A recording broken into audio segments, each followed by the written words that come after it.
మారటం జరిగింది. అర్థమైంది? ఇప్పుడు అర్థమవుతుందా? అరబ్బీలో ఉన్నవాడు ఏ భాష మాట్లాడతాడయ్యా? అరబ్బీ కదా. కన్నడ, కర్ణాటక, తమిళనాడు,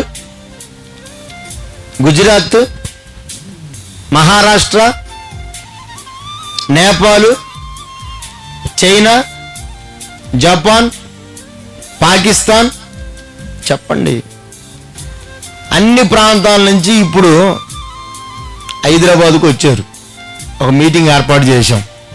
బాగా పాటలు పాడుతున్నారు, చప్పట్లు కొడుతున్నారు. ఈ టైంలో అందరూ నోరు తెరిచి ప్రార్థన చేయండి అని నేను చెప్తా. ఇప్పుడు తమిళ్లో ఉన్న వాళ్ళు ఏం చేస్తారు? అందరు చెప్పండి. తమిళ్లో ఉన్న వాళ్ళు ఎలా ప్రార్థన చేస్తారు?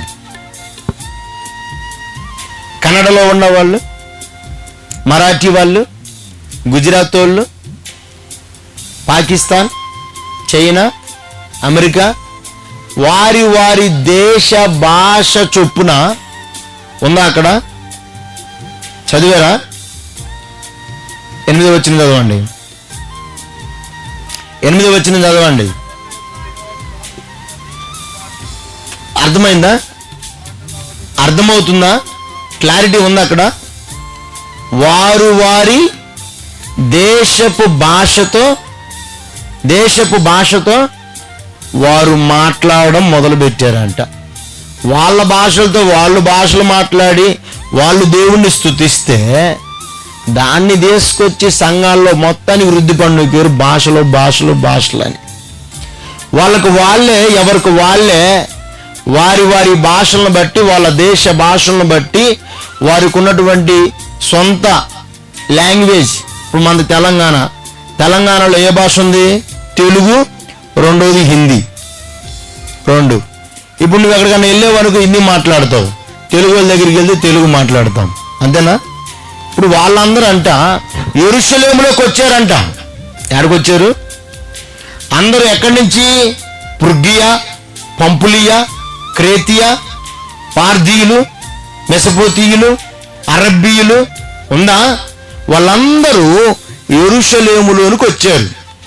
ఇప్పుడు చాలామంది ఏదైనా పస్కా పండుగ వచ్చినప్పుడు అనేక ప్రాంతాల నుంచి, ఇప్పుడు గుడారాల పండుగకి ఎట్లా వెళ్తారు జనాలు చెప్పండి? గుంటూరు గుడారాల పండుగకి ఎట్లా వెళ్తారు? ఎక్కడెక్కడి నుంచో కూడా, హైదరాబాద్ నుంచి కూడా, కర్ణాటక నుంచి కూడా గుడారాల పండుగకి వెళ్ళి గుంటూరు ఆ గుడారాల పండుగలో ఒక 3 రోజులు టైం స్పెండ్ చేసి వస్తారు. అట్లా వీళ్ళు పెంతుకోస్తు దినము పండగ వచ్చిందంట. ఆ పండగకు వచ్చారు వీళ్ళందరూ. ఎక్కడికి వచ్చారు? చదవండి 1వ వచనంలో. పెంతుకోస్తు అనబడిన పండగ దినము వచ్చింది. ఆ పండగకు వచ్చారు వీళ్ళందరూ యెరూషలేములోకి. ఎక్కడికి వచ్చారు? మీకు అర్థమవుతుందా నేను చెప్పేది? అర్థమవుతుందా? పండగ వచ్చిందంట. ఆ పండగకి అందరూ చర్చికి వెళ్ళాలి కదా అని యెరూషలేములో ఉన్న మందిరానికి వచ్చారు వాళ్ళు. ఆ యెరూషలేములో మందిరానికి వస్తే ఈ మందిరంలో ఉన్నటువంటి 12 మంది శిష్యులు వెళ్ళి మేడగదిలో ప్రార్థన కూర్చున్నారు.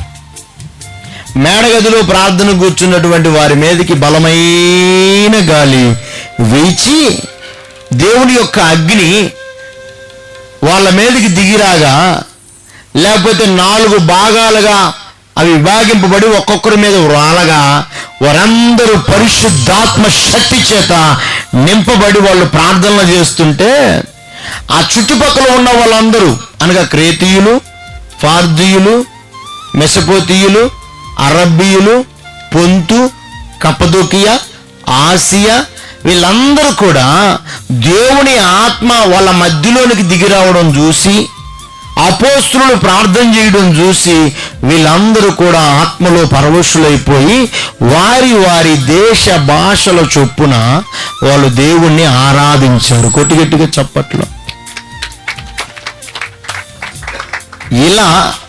ఇలా అక్కడ అన్య భాషలు ప్రారంభించబడ్డాయి. వాళ్ళ భాషలను బట్టి వాళ్ళు దేవుణ్ణి ఆరాధిస్తే ఇప్పుడున్న వాళ్ళు అని దేనికి దేవుడు వాడాడో కూడా అర్థం చేసుకోకుండా, దేనికి ఆ సందర్భం వచ్చింది అన్య భాషలని కూడా అర్థం చేసుకోకుండా దాన్ని సంఘానికి అప్లై చేయడం అనేది రైటా రాంగా? అందరు చెప్పాలి. రైట్ అంటే రైట్ అని చెప్పండి, ఇబ్బంది లేదు. కానీ ఇప్పుడు దీన్ని బట్టి ఇది రైట్ కాదు, ఇది రాంగు అన్న వాళ్ళు చెయ్యొద్దండి. రైటా రాంగా? రాంగ్ అన్న వాళ్ళు చెయ్యొద్దండి, నో ప్రాబ్లం. 90% రాంగా, 100% రాంగా? మీకు క్లారిటీగా ఉంది, అక్కడ ఉంది కదా. భాషలు ఉన్నాయి, కానీ ఆ భాష మాట్లాడే వ్యక్తి, దానికి అర్థం చెప్పే వ్యక్తి కూడా అయి ఉండాల. Yes or no? భాషలకు నేను వ్యతిరేకిని కాదు, కానీ ఆ భాషకు నువ్వు అర్థం చెప్పే వ్యక్తి. ఇప్పుడు నేను మ్యాట్ అన్నా, పిల్లలతో మ్యాట్ అని చెప్పా. మ్యాట్ ఏంది అయ్యగారు అనేది వాళ్ళు నా చుట్టూ తిరుగుతారు. మ్యాట్కి నేను అర్థం చెప్పాలిగా. మ్యాట్ అంటే కింద వేసుకునే పట్టరా అని చెప్పాలా లేదా? చెప్పపోతే వాడేమంటాడు, అయ్యగారు ఏదో మ్యాట్ అన్నాడు, ఆ మ్యాట్కి ఏదో నాకు అర్థం కావాలా. దానికి తెలియకపోతే వాడు ఆ భాషలు విని కూడా, ఆ మ్యాటర్ వాడు విని కూడా వ్యర్థమైపోతుంది. ఒక వ్యక్తి ఇంగ్లీష్లో ప్రార్థన చేసినా ఆ వ్యక్తి చేసే ప్రార్థన తెలుగులో తర్జుమా చేస్తారు. ఒక వ్యక్తి ఇంగ్లీష్లో మెసేజ్ ఇస్తే తెలుగులో ట్రాన్స్లేషన్ చేస్తారు.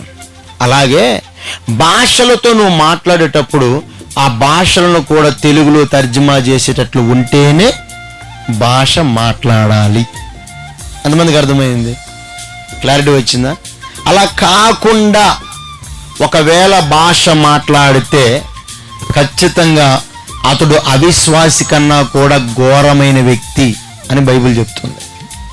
మరి దీంట్లో ఉన్నది ఫాలో అవుదామా, నా నోటి మాట ఫాలో అవుదామా? బైబిలా నేను రాసినోండి కాదమ్మా బైబిల్. Yes or no? అయితే చివరిగా ఒక మాట చదువుదాం రండి. అదే కొరింథీ పత్రిక 14వ అధ్యాయం 23వ వచనం చదువుదాం. ఇది చాలా జాగ్రత్తగా చదవండి. సంఘమంతయు ఏకంగా కూడి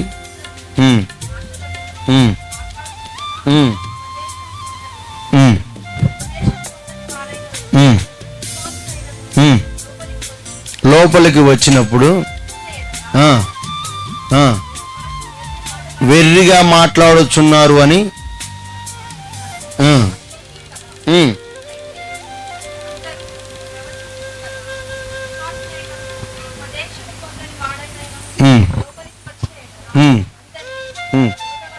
అందరి బోధల వలన తాను పాపినని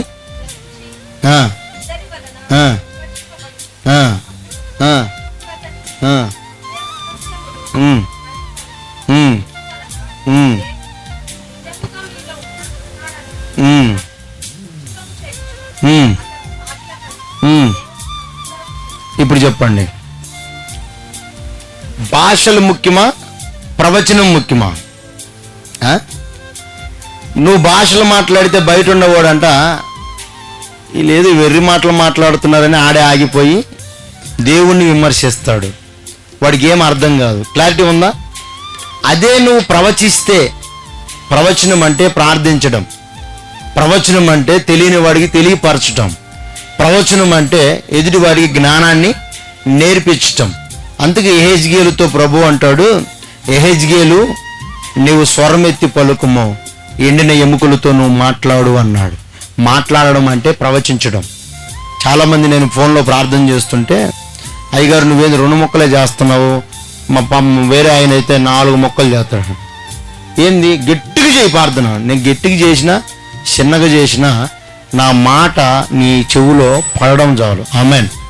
ఈ మాట చెవులో పడితే చాలు, అక్కడ కార్యం జరగాలి. కానీ గంటల విస్తారమైన ప్రార్థనలో, విస్తారమైన మాటల్లో దోషముండక మానదు అంటాడు.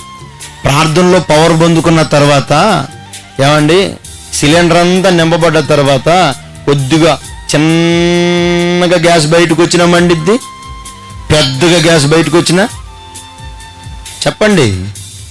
కాకపోతే మన వాల్యూని తగ్గించుకోవడంలో పెంచుకోవడంలోనే ఉంటుంది తేడా. ఆత్మ నీలో ఉన్నప్పుడు, దేవుని ఇస్ ద పవర్ నీలో పని చేస్తున్నప్పుడు, దురాత్మల చేత పీడించబడుతున్నటువంటి వారు నీ దగ్గరకు వచ్చినప్పుడు, రోగాలతో ఉన్నప్పుడు నువ్వు మాట్లాడితే చాలు వాడిలో ఉన్న డెవిల్ స్పిరిట్స్ ఆటోమేటిక్గా షేక్ అయిపోతుంది. గట్టిగా చప్పట్లు.